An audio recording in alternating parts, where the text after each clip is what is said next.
happy, happy, happy, happy, happy anniversary. Happy, happy, happy, happy, happy. Shut it! Happy, happy, happy.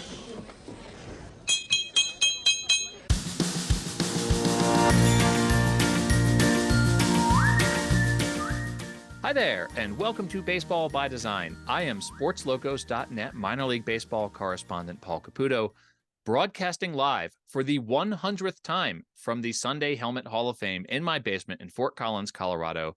I am joined today by the founder, creator, editor of SportsLogos.net, who gave me my start in this industry, Chris Creamer. Chris, good morning. How you doing? Good morning, Paul. Congratulations on 100 episodes. Should I Can you sing a believe song? it? Do I need to sing a song? Happy 100th episode to you. I think actually we owe someone a lot of money now that you did that. Oh, isn't it? No, those are original lyrics. Oh, that's good. That's good. We'll call it a parody. That's right. Chris, Yes. good morning. Good morning from Colorado. We are here at it's a huge party here at Baseball by Design headquarters. It's like a political night with like balloons and bands and reporters and I see it. It's just things are flying everywhere. I can see CNN over your left shoulder, MSNBC over your right. It's just amazing going on. I wish I could be there, but of course my visa expired quite some time ago, and I just couldn't cross the border. You know, we've really locked down the borders with Toronto here. It's one of the things that Baseball by Design promised to get done, and we made it happen. So you're welcome, America. I mean, campaign promises kept. Paul Caputo. Well, okay, so let's there's a lot of things that we can talk about here today. We've got a whole list, but since we're talking about borders, I recently got to take in my second ever Vancouver Canadians game. It was my fourth ever baseball game in Canada. I've seen the Quebec Capitals. I've been to one Montreal Expos game and now two Vancouver Canadians games. It was it's such a fun experience, and I totally love when they sing the Canadian national anthem, which we talked about on the last episode. But man, the fans really get into it. The fans really get into singing the national anthem, the Canadian national anthem. Is that true everywhere, or is that just a Vancouver thing? Like when you go to a sporting event in Canada, do you see that? Oh yeah, they sing before every game, and I don't know if this is just a Canadian thing, so forgive me if this is something you do in the US, but they teach us in school to sing the anthem every day, and you're all expected to sing it. So I don't know if it's just sort of raised in us to do that. But do you guys not sing the anthem every day, or do we sing the anthem? I don't think we sing the anthem every day at school. We say the Pledge of Allegiance. Okay. But and we obviously all learned the national anthem. But the Canadian fans were just singing it so heartily, and it was true at both times I went to a Canadians game. It was true, and then I got to do the full Canadian experience, right? Like I was having a beer. You saw the pictures. I think you even commented on it. I was having poutine at a game in Canada. There you go. It took us less than a minute, Chris, to get to our first poutine reference. I apologize for that, but the trip to Canada that we made was really a fantastic experience, and Vancouver is such a beautiful place. Acknowledging again, it's not close to where you are. No, not at all. You're closer to Vancouver than I am. Yeah. I've never actually been to Vancouver. It's on my list. I'd love to go there someday. It looks like my kind of town. But I'm glad you got to come up here. And it'd be nice to have you in my neck of the woods next time you go for a trip. We have baseball teams here. We have a whole baseball league in Ontario. It's not affiliated. It's an independent league. Yeah. And it's you'd probably chuckle at it when you go to some of the games because it's so small. But the Intercounty Baseball League, it's where the Toronto Maple Leafs play now, the old minor league team. So we're keeping that identity alive as much as we can in this little tiny league we have. But we'd love to have you up here. I'd love to show you around and show you what minor league baseball in Canada looks like these days. Well, and the Toronto Blue Jays, that's one of 9 major league ballparks that I have not been to. So that is it seems like you're just begging to come up here. Are the Rockies coming up to Toronto next year? I don't know about the Rockies, but I'll check in on the Phillies to see if the Phillies are going to make it to Toronto. So I keep forgetting you're a Phillies fan primarily. Well, I don't talk about it very much. So it's well, okay. So let's talk about this. Actually, let's talk a little bit about the Phillies here. We're going to get into Chris Creamer, the person on this episode. Chris, it's playoff time at the time of this recording. It's going to be a couple of weeks before this drops, but at the time of this recording, there are 8 teams still technically alive in the Major League Baseball playoffs. My Phillies are one of them for the moment. There are a lot of uniforms out there that Major League teams are wearing, and I've seen like the Devil Rays wore their Devil Rays throwbacks that didn't help them any, but they wore their throwbacks. Those are awesome. They played like the Devil Rays in that game. Yes, they did. I'm curious to know from you, in general, do you subscribe to? I'm not going to ask you if you believe in them, but do you subscribe to jinxes? Do you wear certain shirts on certain days? Do you think teams play better or play worse? I think the Mariners probably have the most famous example of like a specific uniform that they've had really bad luck in. Do you subscribe to jinxes? Do you think Major League Baseball teams have lucky uniforms or no? I think they do. Whether or not they actually do is another question. Personally, on a Blue Jays playoff day, for example, I will always wear the same jersey when I wake up, and I'll wear it throughout the whole day. I don't care if I'm wearing it 2, 3, 4 days in a row. I'll wear it. Lately, I haven't been wearing it too many days in a row, but it's an old retro powder Blue Jays jersey, and I will follow through on that if I remember to do it. So what I'm saying is the jinx is only real if I'm actually thinking about the jinx. If I don't think about it, it has absolutely no effect on the game. Major League teams, though, going back to your Phillies, they've subscribed to a couple of jinxes over the years in terms of uniforms. The Saturday night specials, I'm sure you've heard all about those, the all maroon or burgundy outfits. And this is probably my favorite uniform jinx story is the Saturday night special, in that what they wore it in 1979, is that right? And they famously showed up in Todd's book. Do you have one handy? Todd famously showed up in Todd Radum's Winning Ugly, which I happen to have here. I'm happy to plug anything Todd works on your show. Have it right here next to Fabric of the Game, which has you as a co-author. So I keep these right here. Always handy by the camera. So the Phillies, right, 79, they wore the Saturday night special uniforms. If I recall correctly, they blew a 4-run lead and they said, well, that's it. We're never wearing these again. 40 years later, they tempt the uniform gods and they bring them back out and they're playing the Braves. And what happens? They're down 15-1 by the 5th inning. And that's it. As soon as that happened, okay, that's it. You're never wearing them again. The uniform jinx is real. And apparently, at the time of this recording, the Phillies blew a 4-run lead in a playoff game last night. So without the burgundy uniforms. So was it the uniform or was it just the Phillies? I think it was the bullpen. It was the Phillies bullpen. Does the Phillies bullpen typically collapse? I can't remember any specific playoff references. It's over my shoulder over there.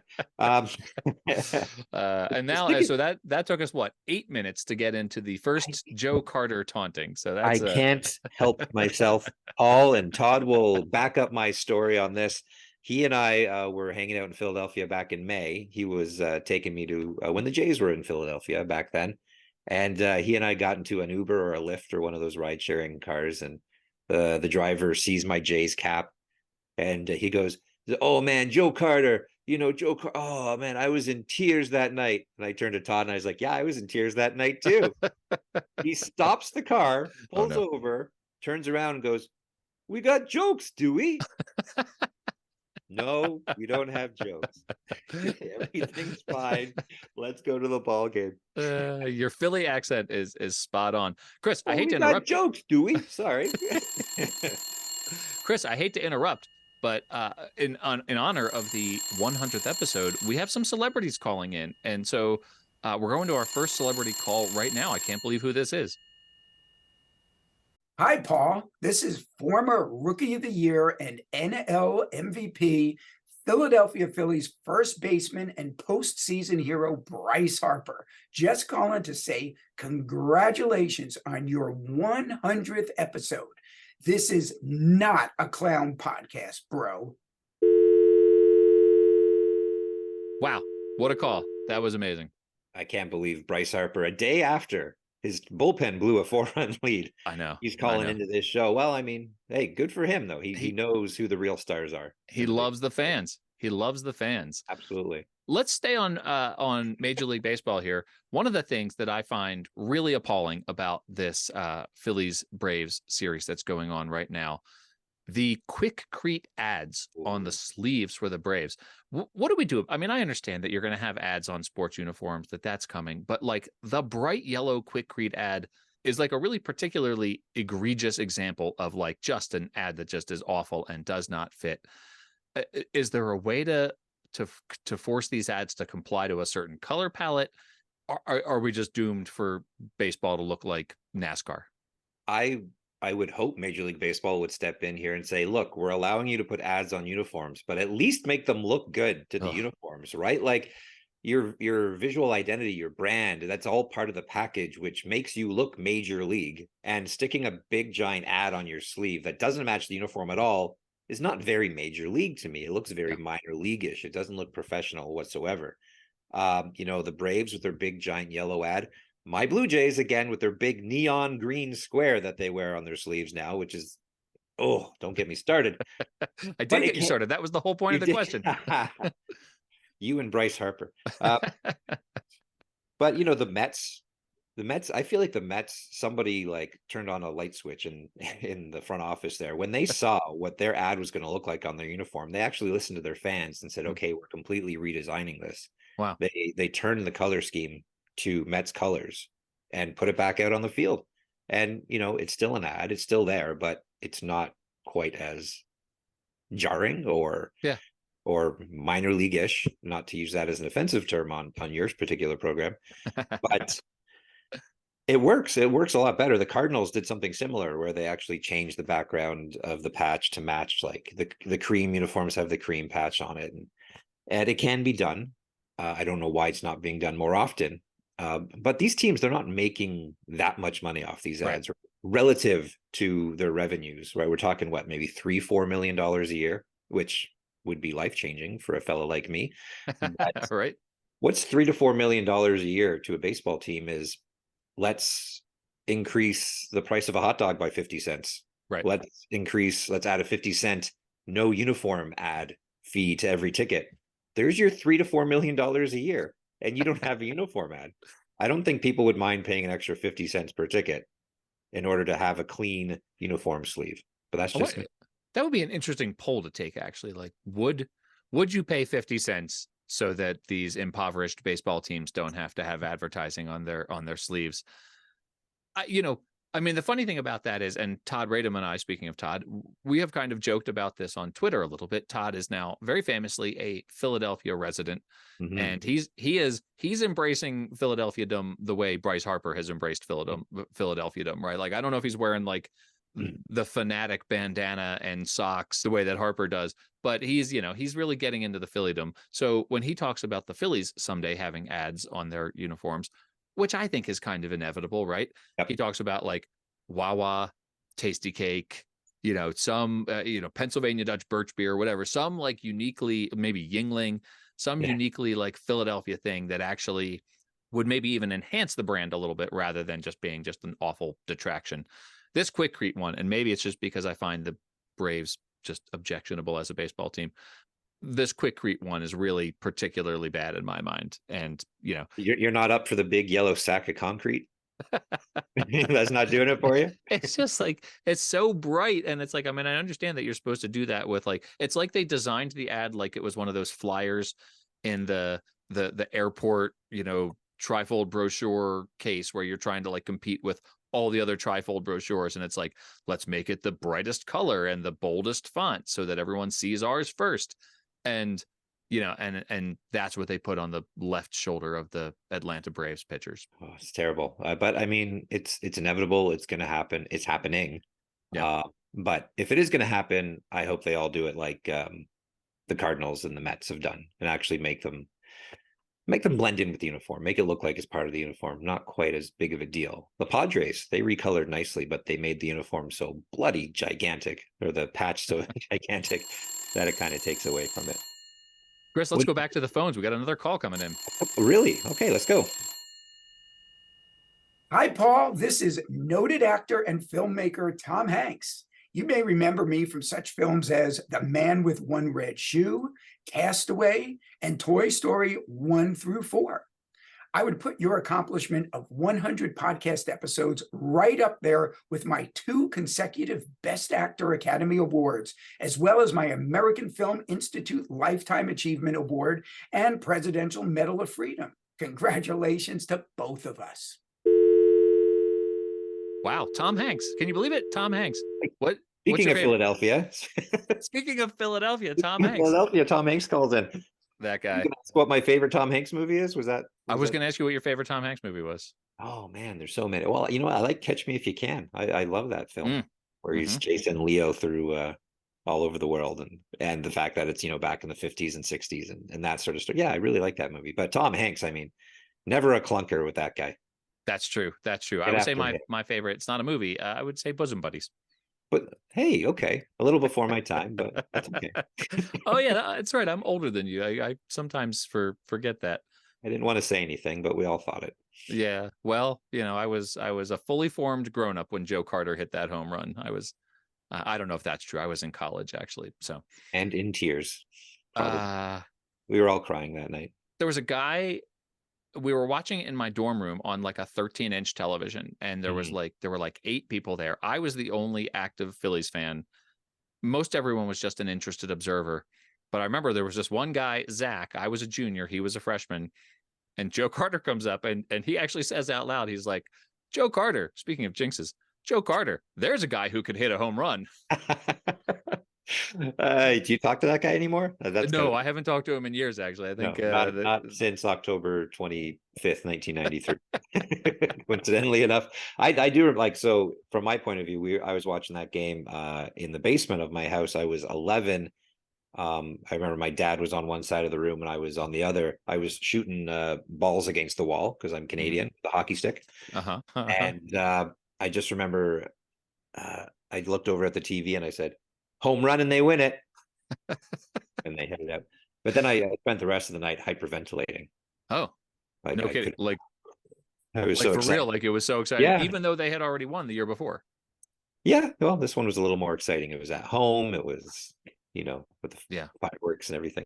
It was a big night, Yes. and I was at that age, 11 years old, baseball fan, hooked for life at that point, right? Yeah.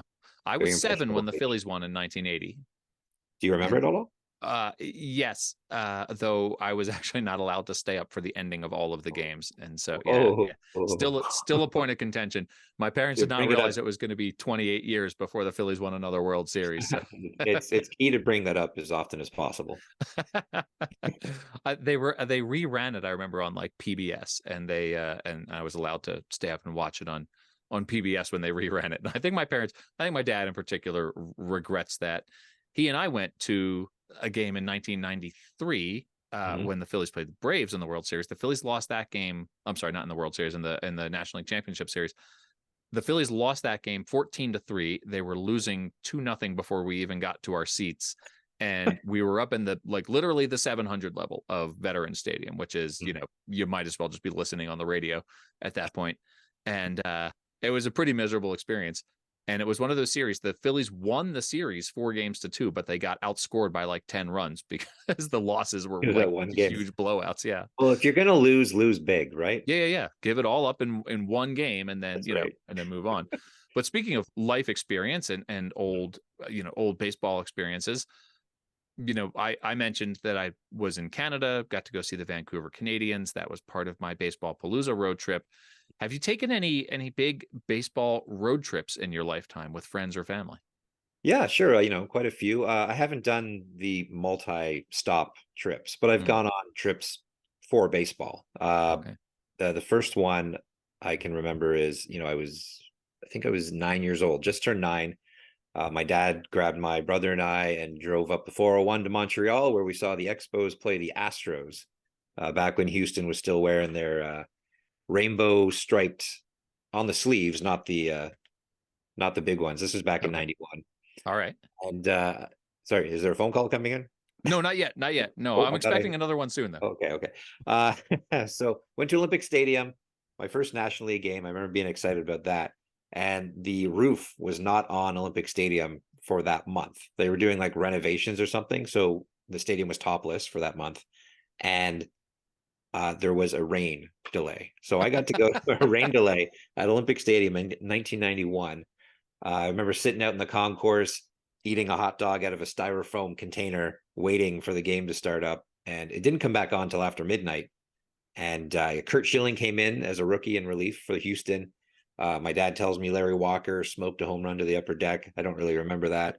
But, very memorable experience doing that. And then, later on, we would go every year when the Jays went to Montreal as a family. And then once it looked like the Expos were, not long for this world, we started going up for the last home game every year in Montreal. We did that 02, 03, and then 04 when it finally was the last one. And some good memories there. I remember in 03, the whole crowd booed Frank Robinson when he came out to make a pitching change because he took Vladdy Sr. out of the game a little early. And in 04, when everyone threw golf balls onto the field when they found out the team was moving. But the 04 game, it was pretty depressing just because everyone around you was in tears. It was like watching a funeral. The fans there were crying. And I do feel sorry for the Expos fans because you've been to an Expos game, I don't know if you had the same experience, but Expos fans were like none other. Like they would get up in their seats and dance, and they would play. They would bang on the seats to make noise, and it was just a different atmosphere. And hearing all the announcements in French was a special experience as well. But that stadium was so terrible. It was a horrible stadium in a horrible part of the city, far from everything, far from everyone. And Montreal deserves a second shot, not to go off topic, but anyone who just looked at the attendance and said, well, Montreal failed, it's a little more nuanced than that. It was a terrible stadium with terrible ownership, and MLB didn't really give him a fair shake. And I'd love to see him get a second chance with a real stadium downtown where everyone can go to the games. I'm fully on board with that. I would absolutely support that. I love the idea of if Major League Baseball expands or if a team moves, sending one to Montreal. I think Montreal should have first dibs on a new team. I would love to see that. That'd be fantastic. I don't think it's ever going to happen, unfortunately, but that would be. Hold on, before the phone rings, because I can hear it ringing in the background. Your operators are getting ready to patch it through. If I could do my impression of the Expos PA announcer introducing Vladimir Guerrero coming up to the plate. Absolutely. I want to hear it. All right. I've been working on this for 20 some odd years. And apologies to our French listeners if I butcher any of this. Le prochain frappeur, the next batter, le voltigeur droite, right fielder, number 27, numero 27, Vladimir Guerrero. Ladies and gentlemen, that just contributes to the festive atmosphere today that we're celebrating here on the 100th episode. They're all waving. They're saying, good job.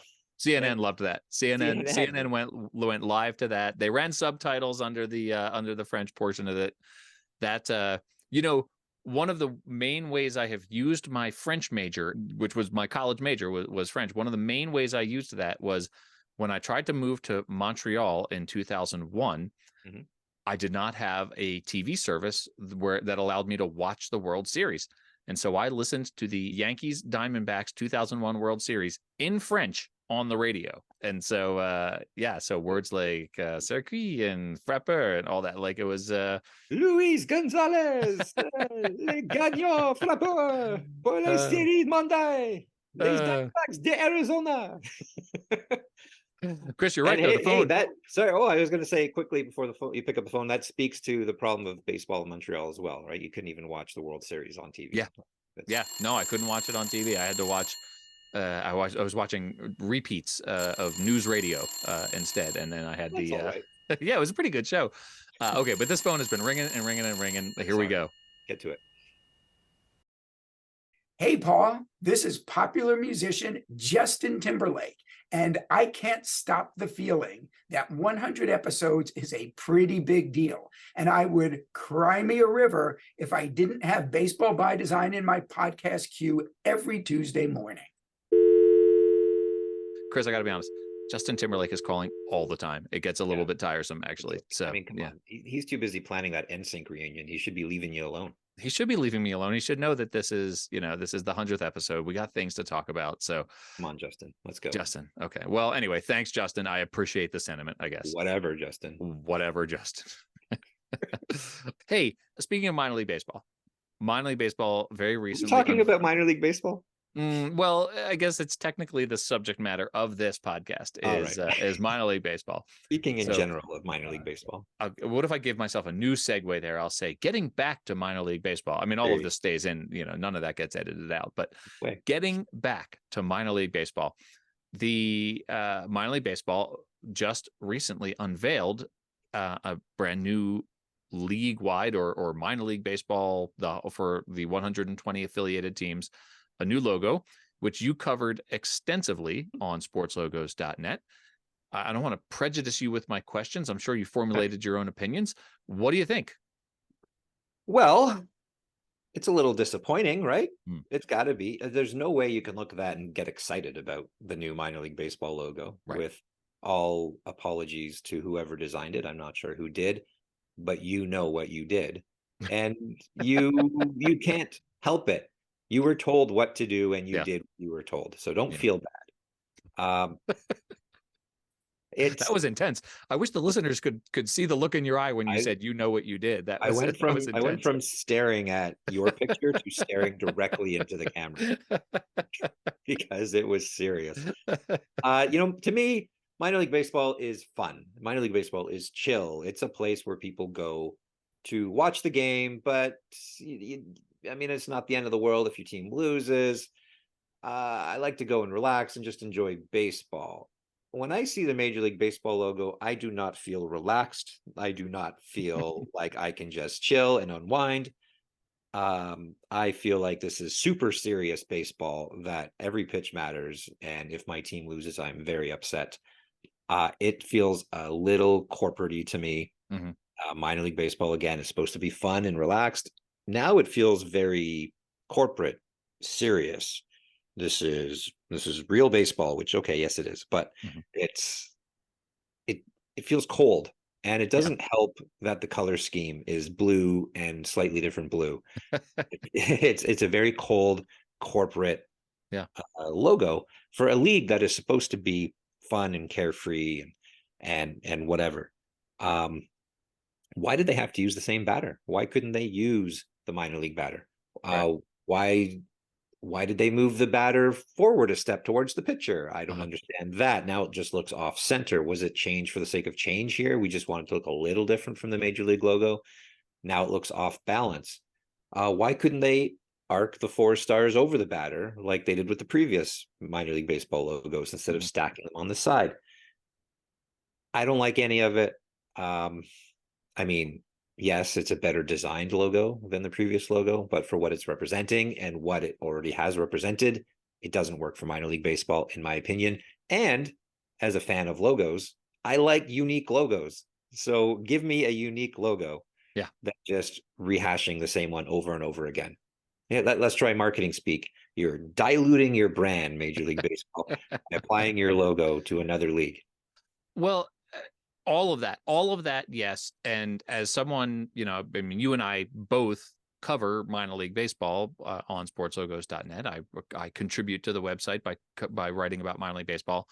One of my fears with Major League Baseball's Vogon Destructor Fleet takeover of minor league baseball is that they're going to try to make the two similar, and especially from a branding perspective, right? And I feel like we kind of saw this a little bit with the Space Cowboys, which is not an objectively bad brand, but it loses some of the sort of wackiness that has made minor league baseball fun. And this, for Major League Baseball to be like, we're using the same player silhouette for this logo, and the minor league baseball logo is like, we're going to take branding in minor league baseball and make it more like Major League Baseball. And that just worries me, for what it signifies. I think that, exactly like you say, it's worrisome, and I don't like it. I have noticed, and I don't know if you're my minor league reporter, so I might have to touch base with you on this one. But since Major League Baseball's, you could say, takeover of minor league baseball, it feels like there's a lot fewer of these wacky identities that are coming in. Now that might be because, well, every team already has a wacky identity in minor league baseball, and the course just sort of ran out. But you don't see as many of those alternate identities anymore as you used to. The boy, they really whiffed on that Defenders of the Diamond promotion that they Boy, did. did they ever. Yeah. Oh boy. So it might be that Major League Baseball stepping in and saying, all right, pump the brakes on the silliness here. We're a professional corporate organization here, and our teams are not sod poodles. They are Dodgers. Right. Well, yeah, I mean, and even for the brands that aren't like just their parent club names, I don't know. I worry about it, and talking to the designers who I get to talk to when I do this podcast, which is so much fun for me. They talk about everything taking much longer to approve this process. Everyone gets so excited for Logovember. I don't think we're going to see a huge Logovember, right? Like, I don't think we have a bunch of stuff in the works. And, I'll talk to designers and they'll be like, oh yeah, I got this project coming up. Check it out in a year and a half. And like, they're not joking. They're like, yeah, I'll get back to you. Chris, last one. We got the phone's ringing one more time. We'll take that sounds like a special ring. Like this is a special ring. This is the red phone here. Hello, Paul. This is President Barack Obama, and I want to say congratulations on this, the occasion of your 100th episode of the Baseball by Design podcast. If you ever do an episode about my favorite team, the Chicago White Sox, you have my number. Holy smokes. What an honor. Are you kidding me? What an honor. I've never spoken to a president before. That was amazing. I would recognize that voice anywhere. Barack Obama calling in. Incredible. Wow. Well, that's a good way to finish things with the president calling in. I think so. I wonder if we could get Trudeau to call in, though. Maybe he's got a lot on his plate right now. He's doing some things. All right, Chris, I want to ask you one last question, just because this is sort of a fun, I don't know, this is a fun thing to talk about. We're trying to get to know Chris Creamer here. When you go to a ball game, what are your favorite concessions? I'm a pretty simple guy. I like a hot dog and a beer. It's pretty boring. The Rogers Center a few years back had this footlong that they smothered in baked beans and maple syrup and little bacon bits, and I loved that back when I could handle it. Not so much anymore. I did. I'm taking my boy to games now. He's 10 years old, and he walked past a stand and he saw a footlong hot dog, and he's like, "I got to get one of those." Are you sure? Yeah. I can finish. Guess who ended up eating a footlong and a half? Oh my God. So you each got one, though. That's all right. We each got a footlong. I was like, all right, come on. And then he didn't finish half of his. And then of course he puts toppings I don't like on his entire footlong. So I gotta swallow that. What are the toppings you don't like? I don't like mustard or relish. Oh, okay.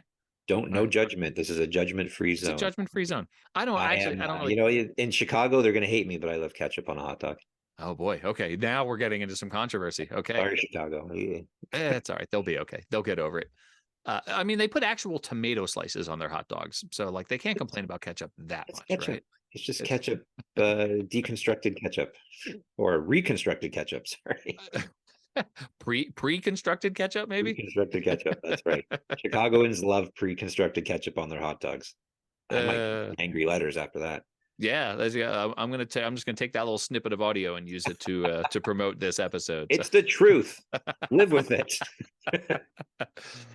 Well, Chris, you have now been on episode 1, episode 50, and episode number 100. So maybe we'll have you on for an odd number sometime. But I don't like that idea. You are Mr. Round Number on the Baseball Mr. by Design Round Number. There we go. I love it. And I'm only 7 appearances away from getting a free ice cream sundae. That's true. Yeah, we send it to you in the mail. Hopefully there won't be too many delays. In the post. I'll let you know what happens. Next time you're on, I'll have to tell you about how we got through customs in a rental van that had no tags. We had no temporary tags. We had no license plate. And it was just a van full of dudes. And they were like, go ahead. I'm just going to go ahead and guess this was previous to 2001. This was August of this year. I want to hear this story. Yes. You'll have to have me back. Episode 150, everyone. Chris, thank you so much for offering me the platform to write about minor league baseball. It's one of my favorite things. And it launched this fun Baseball by Design project. I appreciate the role that you played in all that. Don't thank me for that. I have to thank you for everything you've done. Your coverage is amazing, and I love it. And I want you to do it forever, if you would. Would you? I will do it forever. Yeah. You've All right. that We heard that. verbal contract is binding. Verbal So contract. Yeah. now I'm signed on It's forever. on the record. Everyone has heard it. All right. Well, everyone go check out sportslogos.net. Check it out on Twitter. Check it out on Instagram and Facebook. It's I can't imagine that anyone who listens to this podcast doesn't know that already, but sportslogos.net is where you can find Chris. Chris, thank you so much. This has been fun. Thanks, Paul. I love it.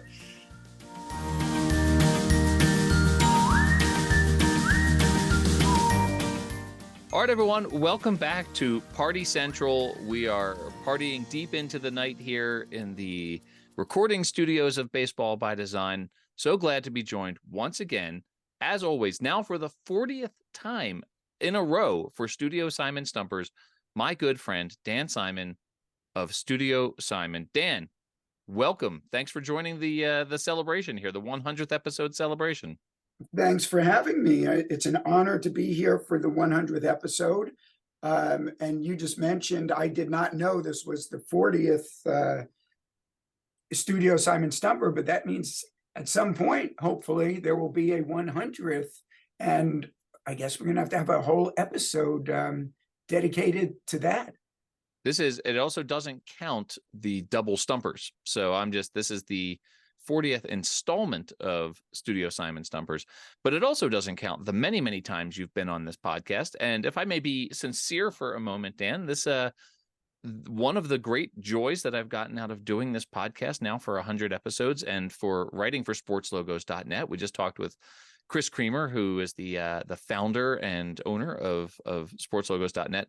One of the great joys I've had from getting to do that is getting to know you and developing what I consider to be a great friendship. Well, the feeling is 100% mutual. I can't say it better than that. That I echo every sentiment you just voiced. Which is really all I want out of my friends. I just want them to agree with everything that I say. just go ahead and echo my sentiments exactly, and then we'll get along. And that's maybe one of the reasons that we get along so well, is because I agree with everything you say. I don't know that that's entirely true, but anyway, Dan, thank you so much for being part of the podcast. And for I know that these stumpers take work, right? Like, this is not just, you don't just roll out of bed and then, turn on Zoom in the morning to have these stumpers. They take work. You can tell that they take research. And so I appreciate all the work that you do to make these happen. Well, they do indeed take work, but as is my full-time job, doing these trivia questions is a labor of love. You know what? Doing a podcast isn't easy either. It's clear that you do your homework before each episode, and that's what makes for a very enjoyable podcast. You're not just winging it. Dan, I appreciate your kind words. Thank you. Well, you're very welcome. So you're reaching 100 episodes. That is a notable number.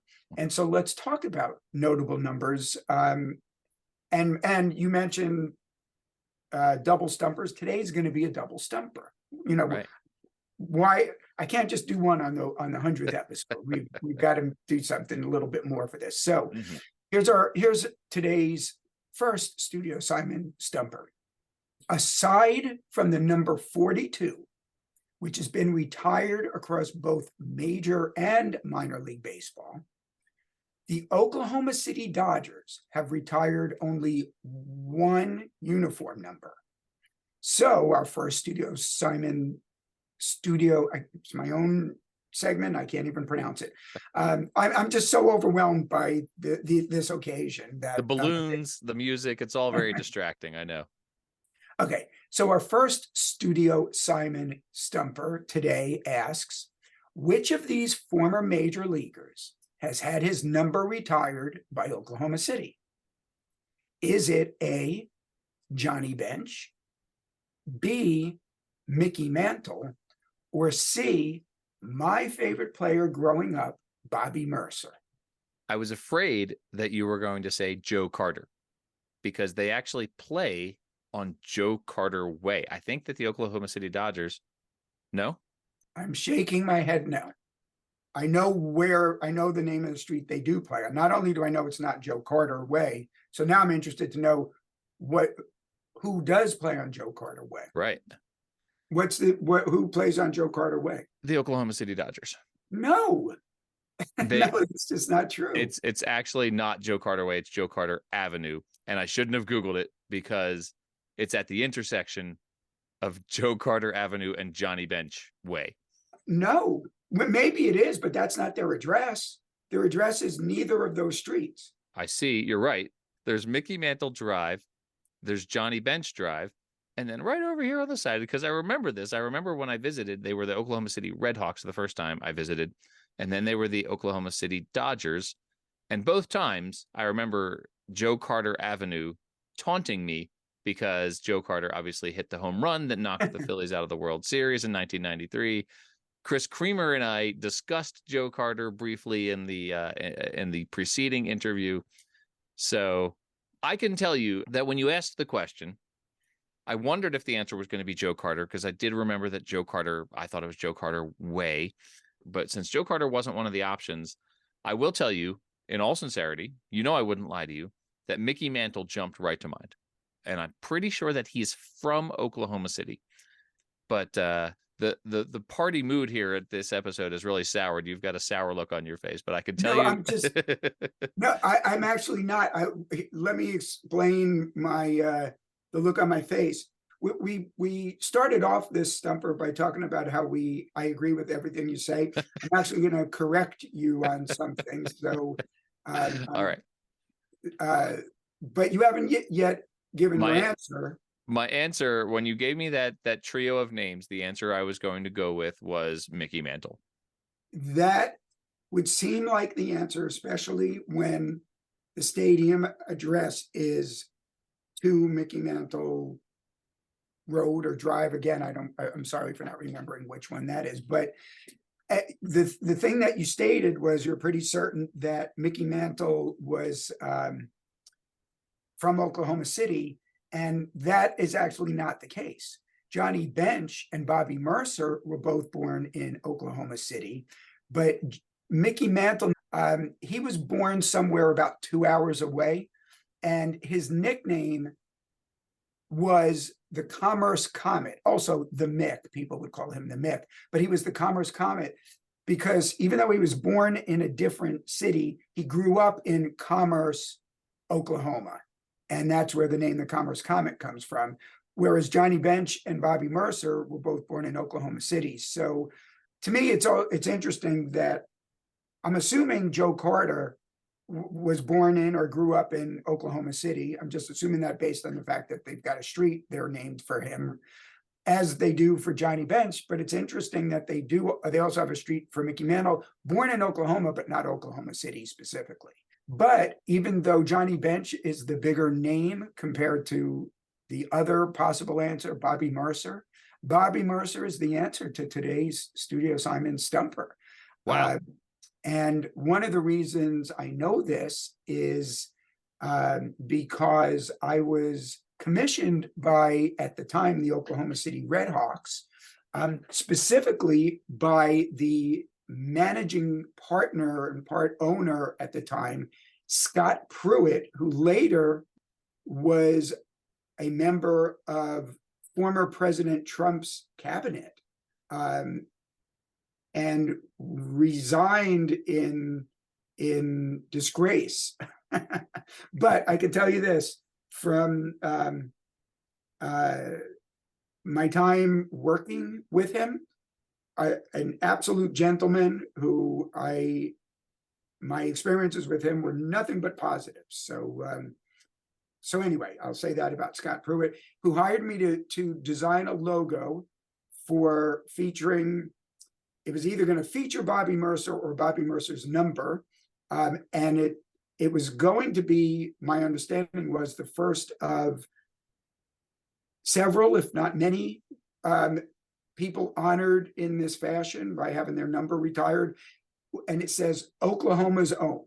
It says Bobby Mercer, Oklahoma's own. And there were going to be other Oklahoma's own people, but as of that I did 15 or more years ago, and it's still the only player honored as one of Oklahoma's own by the Oklahoma City, now Dodgers.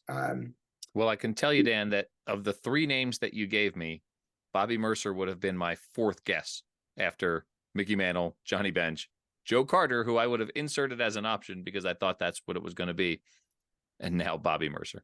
I did look it up, by the way. Joe Carter was indeed born in Oklahoma City. Okay, so I mentioned that we've got a double stumper today. So you ready for the nightcap? Yeah, let's bring. I got to shake off. That was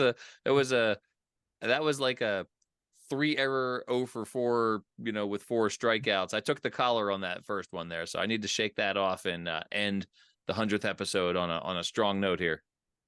Okay, well, our nightcap stumper asks, what number has been retired the most times in Major League Baseball? Can I take a guess before you give me the options? Can I take a guess? Of course you can. That there are no rules here in Studio Simon Stumpers, so go right ahead. So I have a Facebook page that I don't talk about very often called Countdown to Spring Training, where I count down the days until spring training starts by featuring a player's uniform number each day. So, like Steve Carlton Day would be 32 days until spring training begins, that sort of thing. I feel like the number where I have the hardest time choosing a player, because there are just so many good ones, is 27. That seems kind of like a random number. I would not think of 27 as the first number that comes to mind as something that would have been retired. Like off the top of my head, I'm not sure I can name a number 27. And I know players and uniform numbers. As a matter of fact, when I'm trying to remember something, here's an example. If I had to remember a lock combination, and if it was, I would remember it by remembering like 3 players, and not even necessarily baseball, 13 for Wilt Chamberlain, or hockey, number 4 for Bobby Orr. I'm dating myself here because these are players from years ago, but 8 for Kobe Bryant. That's how I remember numbers. And 27, off the top of my head, can't even name one. So can you name one or more? Mike Trout, Scott Rowland, Carlton Fisk, Juan Marichal, Vlad Guerrero. There's a bunch of them. A lot of 27s out there. Are you doing that off the top of your head? These are ones I know because I've researched this for the countdown to spring training. So Okay. It's not really off the top of my head because I have the research. I have it in my back pocket. So Okay. anyway, so now that I know that it's not 27, I'm curious to know what my 3 options are. Okay. Here are your 3 options: 20, 24, or 32. Whoa, I said 32. That's funny. I'm going to go 32, Steve Carlton. And that's the first player well, not first, but that's one of the players I think of with 32. Also, Sandy Koufax. Sandy Koufax, right? Yeah. Footballer Jim Brown. Elston Howard, whose number is retired by the Yankees, his 32. But the correct answer here, let me just tell you, first of all, the number 27, which we talked about, has only been retired 3 times. And you probably named all 3 of them. I would imagine Juan Marichal. Give me a couple of others you mentioned. Well, Mike Trout.